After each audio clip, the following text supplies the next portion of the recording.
A gente, Mas tem. a gente começa a nossa carreira ministerial, tem pastor em igreja, ou pastor quando é chamado de um modo geral, e essa pergunta vai dentro muito daquele que pastoreia a igreja. Existe sempre uma experiência que parece ser um divisor de água no ministério, na vida, na igreja. Às vezes no que tange a vida financeira, às vezes vida emocional. E o senhor tem uma experiência que o senhor tenha passado, vivenciado, que pudesse contar para a gente? Falou, pô, isso aqui foi aonde Deus mudou a história da minha vida. Hein? É. Pastor, em particular, eu tive uma quando eu me converti, logo quando eu me converti, foi a libertação que eu vivi. Eu tinha epilepsia. No meu caso, era demoníaca. Para quem está ouvindo, né? No meu caso. E era incurável. O médico, minha mãe deu de 8 anos de idade, a primeira crise. E eu tive encontro com Jesus, como eu disse, no dia 13 de junho de 99. E Deus me levou a ler a Bíblia. Não gostava de ler antes. Era funkeiro, né? Então, só queria saber de farra. E na primeira semana de convertido eu li Mateus 17, onde fala da libertação de um jovem epilético. E o pai fala para Jesus, né? Quando pega, joga no fogo, joga na água Sim. e tal. E quando eu li aquilo, eu falei, Senhor, então, isso foi espírito maligno, eu quero ser livre, minha vida é tua. E orava. Conversei com o pastor, na época o pastor, ele me chamava de Batisbleia. Falava que eu era batista e misturava com a Sebreia. Ele falava, Marcos André, não tenta ser o teu Deus, calma e tal, vai orar, cara, se cuida. E eu orava, Senhor, me liberta, se tiver algo na minha vida, eu só quero o teu Espírito Santo. E um domingo, eu lembro disso, um domingo, a minha mãe era viva, né? A minha mãe falou assim, filho, a tua tia vai fazer aniversário, vai ter almoço lá em Ricardo Buquerque. A gente vai, quer ir? Eu falei, mãe, não quero não. Quero ficar aqui, vou para a igreja. Cara, tudo bem. Aí foi todo mundo. Eu fiquei em casa e almocei. Na época eu trabalhava de soldador, né? Galpão, então uma coisa no calor pesa mais, estava cansado, almocei, vim da EBD, almocei e fui descansar. Naquele dia eu tive um ataque epilético. Só que pela primeira vez eu estava consciente. Todas as vezes que eu dava, eu acordava desmaiava. Eu acordava no hospital, aí eles falavam 3 horas depois, 4 horas depois. Eles que eu digo, minha mãe, meus tios, sorri e tal. Naquele dia, por eu já ter Jesus, a minha mente já era mente de Cristo. Mas faltava essa libertação. Eu sei que tem gente que não acredita nisso, mas crente, demoniado e tal. E faltava essa limpeza, né? E eu, dormindo, eu sabia que eu estava passando mal. Eu falei, Senhor, e eu tô sozinho em casa, a casa tá fechada. Minha mãe não tá aqui, não tem ninguém aqui. Se o Senhor não me ajudar, eu vou morrer, porque minha língua tá enrolada e tal. E eu querendo falar poder no nome de Jesus, e não conseguia. Quando, de repente, eu consegui falar poder no nome de Jesus. Quando eu falei poder no nome de Jesus, eu estiquei meu corpo. E quem já teve convulsão, tava sozinho. Quem já teve convulsão, o corpo da pessoa toda retrai, né? Eu estiquei. E eu consegui gritar poder no nome de Jesus. Eu vi o demônio sair da cama, passar na porta do quarto, atravessar a sala e passar a grade da janela. Sumiu. Naquele dia eu botei o joelho no chão e falei com Jesus, Senhor, obrigado, porque eu sei que hoje o Senhor me libertou desse mal. Fui na geladeira, peguei as 3 cartelas de Gadernal, que eu tomava 100 mg de manhã e 100 mg de noite. A igreja sabe que eu sou meio Gadernal, né? Eu brinco lá. E tirei tudo, no meu caso, tá? Experiência minha, né? Pra ninguém fazer esse Deus, né? Foi uma experiência específica, minha, né? do Marcos André. E joguei no vaso de descarga. Falei nada com a minha mãe. Aí minha mãe comprava de 3 em 3 meses. Minha mãe falou assim... Não, eu cheguei na igreja, foi domingo, né? Cheguei na igreja todo bobo. Falei, pastor. Meu pastor, homem de Deus, mas tinha dificuldade dessa parte aí. Deus me libertou, pastor, estou livre, estou curado e tal. Marcos André, não tenta ser o teu Deus, se cuide e tal. Mas eu sabia o que aconteceu comigo. Eu sabia da experiência que eu tive de oração, de libertação. E aí, Minha mãe foi falando, filho, tu tá tomando remédio e tal? Eu fui e falei, aí quase 2 meses depois, eu falei, mãe, Deus me libertou. Meu filho, não faz isso e tal. Eu falei, mãe, Deus me libertou. Aí contei a história pra ela. E ela... Mas ela foi vendo isso, né? Depois desse dia você também não teve mais... Nunca mais, nunca mais. Aí eu fui no hospital, isso anos depois. Nesse médico que falou pra minha mãe que eu não tinha cura, fiz um exame. Se eu não me engano, em 2000, isso foi em 99. 2006. Ele fez eletro, fez a bateria de exame, ausência de... A palavra não é essa, né? Mas eu não lembro a palavra técnica agora. Mas a ausência de elétrons epiléticos. Aí o médico falou assim, doutor Márcio, você não tem nada. Tua mente... Eu falei, doutor, eu sou neto da dona Marta, filho da dona Edna. Estava curado. Minha família ia nessa clínica em São João, né? Depois do hospital no cemitério Rosali, naquela rua de paralelepípedo, atrás da linha de trem, ele falou, eu não tenho nada. Eu falei, doutor, o senhor falou pra minha mãe que eu era incurável. E Jesus me curou. Ele deu uma risadinha, né? Que a gente respeita. Se cuida. Disso aí tu não tem problema, não. E até testemunhei na igreja na época com um exame, né? Na época eu era ovelha, não era em 2006. E graças a Deus, né? Foi em 2023. Pela misericórdia do Senhor, salvo, curado e liberto. Tem essas experiências de salvação, de cura e de libertação. Isso mudou a minha vida. Quando fui pro ministério, em 2007, eu tive alguns cultos, assim, que a glória de Deus se manifestou e me levou a algumas mudanças. Não só comigo, mas também eu vi que levou a igreja. Eu não sei explicar direito, mas a gente avançou um pouco em algumas coisas. Alguns líderes da igreja que oscilavam em algumas áreas que aquilo houve uma mudança.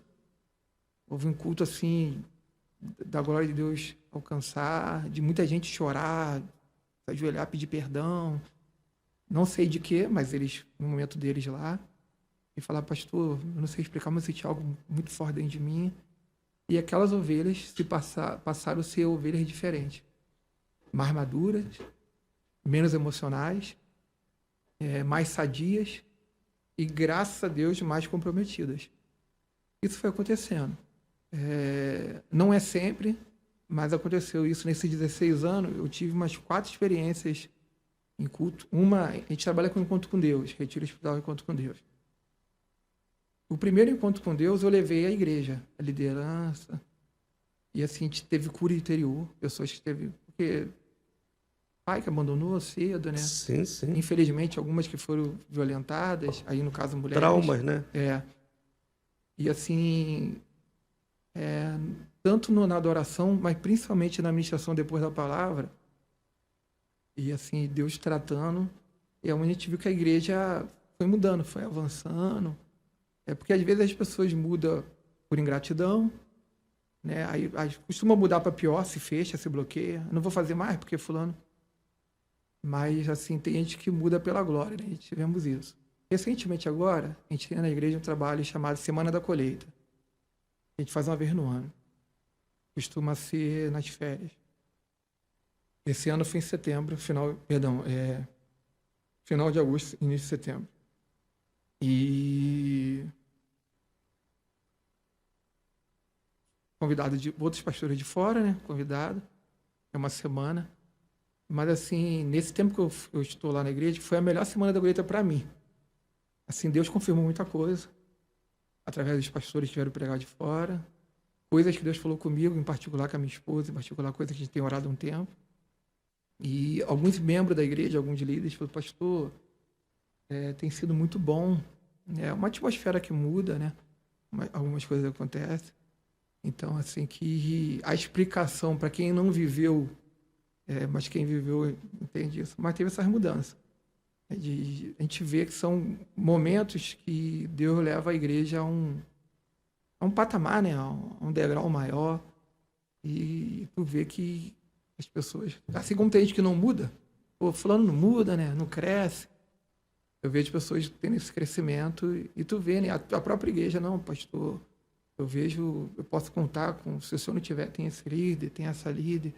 A gente vê que, graças a Deus, está visível esse crescimento, essa mudança, e por aí vai. Recentemente, com as células, eu tenho visto isso com os adolescentes, com as mulheres e com as crianças. São trabalhos já consolidados das células na igreja e que têm crescido, né? O pessoal vem, tem mudado, tem participado, tem incorporado um crescimento melhor. É crescendo em tudo, né, pastor? Comunhão, né? Na graça, na comunhão, no conhecimento, no posicionamento. Né? Tu vê gente que não desiste, não para, conta com a gente e tal. Eu já tive, nesses anos, né?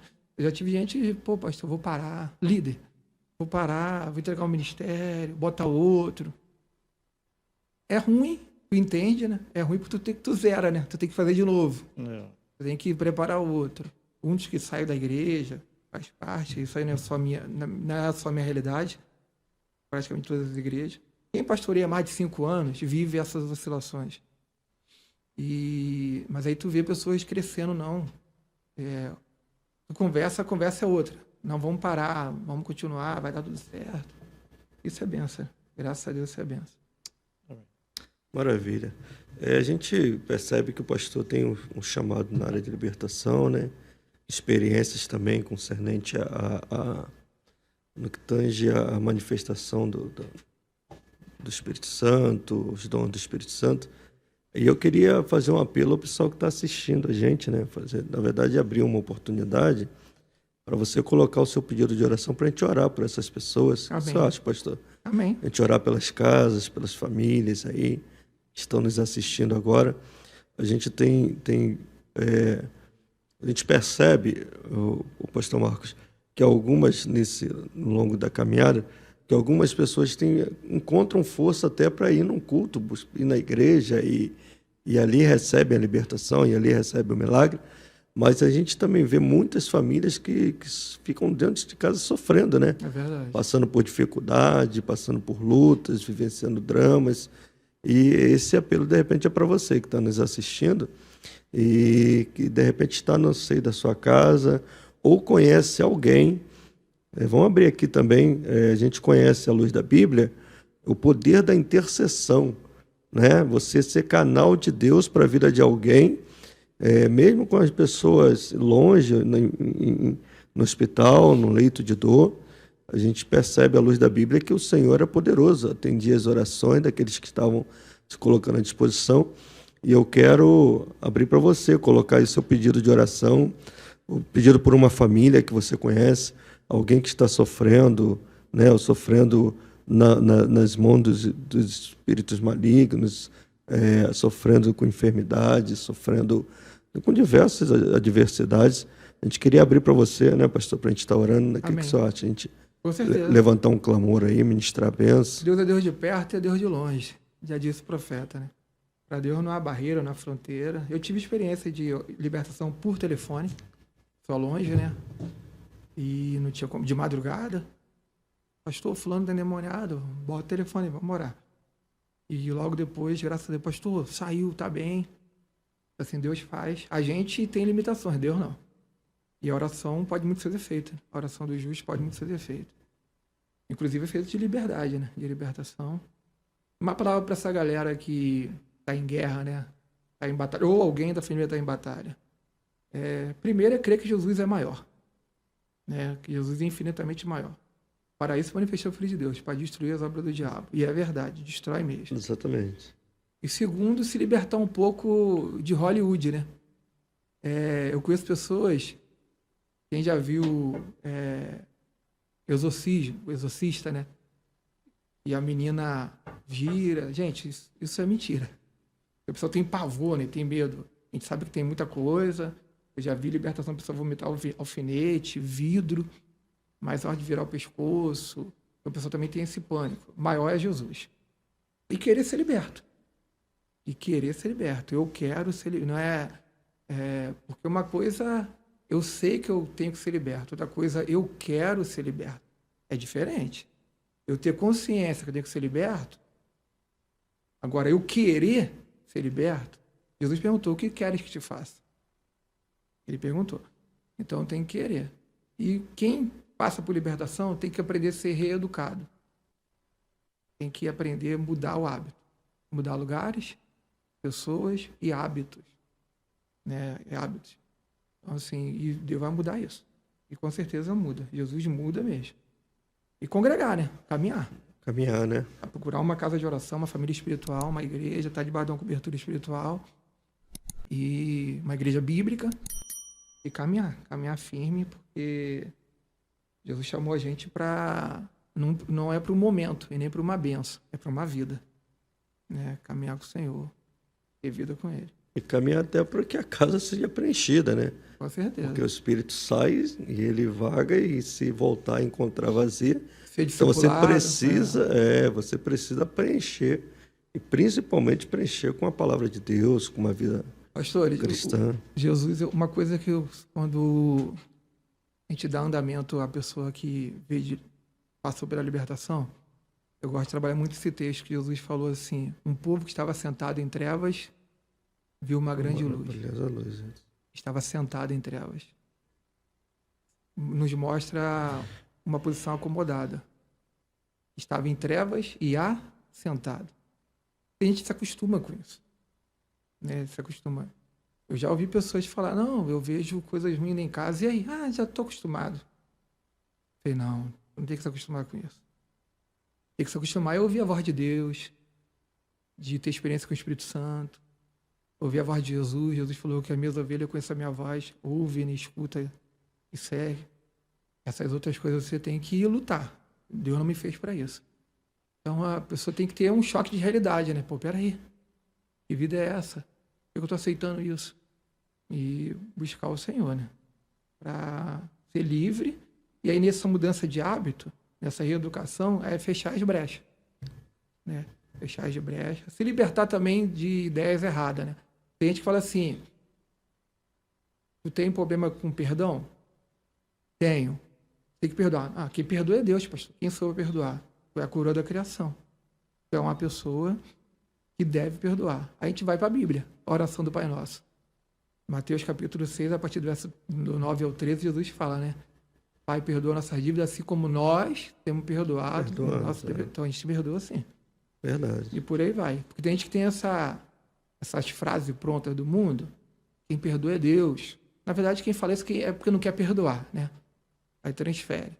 Quem sou eu perdoar os outros? Porque eu não quero. Mas tem que perdoar, porque a ausência de perdão é uma brecha.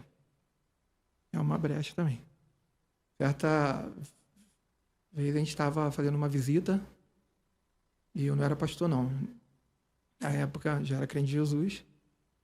E a moça recebeu a igreja, né? A gente lá. Não era... Ela recebeu. A gente estava fazendo evangelismo. E recebeu bem. Recebeu a gente bem na sala dela. Quando o irmão falou: a senhora tem algum problema com perdão? Ela manifestou. Ela caiu na sala dela. A gente orou. Teve uma guerrinha. Expulsou. Quando ela voltou a si, ela falou: não fala essa palavra, não. Aí qual foi o problema dela? Ela foi traída 2 vezes. O marido dela traiu ela com a irmã gêmea. Ela era gêmea, né? Então ela foi traída pelo marido e pela irmã. E ela disse que a pior dor era a irmã. Ela não perdoava de jeito nenhum a irmã. E a gente percebeu que o problema dela era a falta desse perdão. Não sei. Porque a gente teve 3 contatos. E ela disse: eu não consigo perdoar. Até então ela não tinha vencido isso. Então o problema dela, ela tinha que falar, né? Eu não consigo, mas me ajuda, assim. Sim. Mas me ajuda. Porque é verdade, tem gente que não consegue. Não é mentira. Mas aí entra a ajuda de Deus, né? Tudo é possível aquele que crê, inclusive perdoar quem parece ser imperdoável, né? E é uma coisa difícil, né? Você traído pela irmã, pelo marido, mas a gente sabe que tem batalhas e batalhas, mas Deus dá a vitória. De repente é o caso de alguns ouvintes, né? Não desse jeito, mas a falta de perdão, né? Uma raiz de amargura. Vai para Deus em oração. Abre o coração. Deus não ouve oração bonita, Deus ouve oração sincera. Fala com Deus da verdade e Deus vai mudar a história. Mas a gente ora sim, vamos orar. É bom que a gente ora.